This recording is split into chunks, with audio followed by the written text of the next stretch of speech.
नमस्कार, मी Gautam Kamble, GK news मराठीमध्ये आपलं सर्वांचं स्वागत।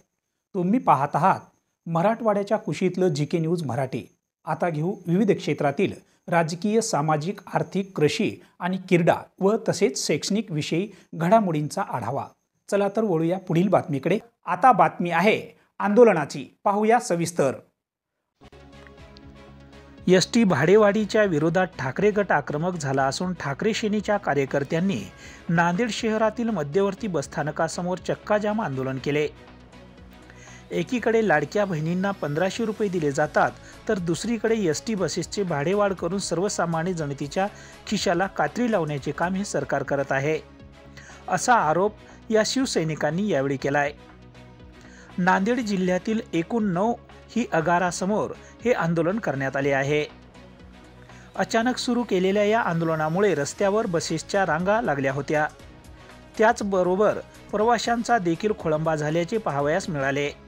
दरम्यान एसटीचे भाडेवाढ रद्द करावे, अन्यथा यापुढे देखील दरवाढी विरोधात तीव्र आंदोलन करण्याचा इशारा ठाकरे गटाच्या शिवसैनिकांनी दिला आहे।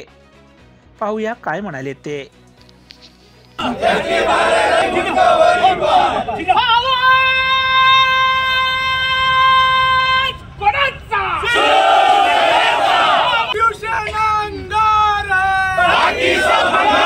शासनानं जे 15% वाढ एसटी महामंडळामध्ये केलेली आहे, त्याच्या विरोधात नांदेड जिल्हा शिवसेनेच्या वतीने तीव्र आंदोलन छेडण्यात आलेलं आहे।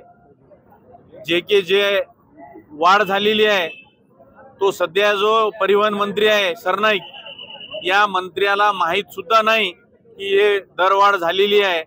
असं निष्काळजी मंत्री, या मंत्र्याचा मी नांदेड जिल्हा शिवसेनेच्या वतीने तीव्र निषेध करतो। त्याला माहित नाही याचा अर्थ असा आहे की देवेंद्र फडणवीस हा एकतर्फी कारभार चालवत आहे, या मंत्र्यांना सुद्धा विश्वासात घेत नाही।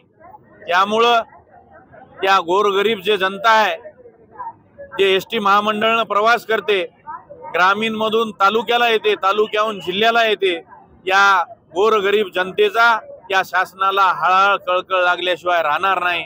आणि मी या शासनाला आव्हान करतो की आज जे आंदोलन झालेलं आहे ते आज शिवसेनेच्या वतीने अतिशय शांत आणि संयमी पद्धतीने झालेले आहे। त्यांनी जे वाढवलेली वाढ त्वरित कमी नाही केल्यास यापुढे ते आंदोलन तीव्र राहील, याचं भान या महाराष्ट्र शासनानं ठेवावं। तुम्ही पाहत आहात महाराष्ट्राच्या कुशीतलं जीके न्यूज मराठी, सात जनतेची, भूमी महाराष्ट्राची।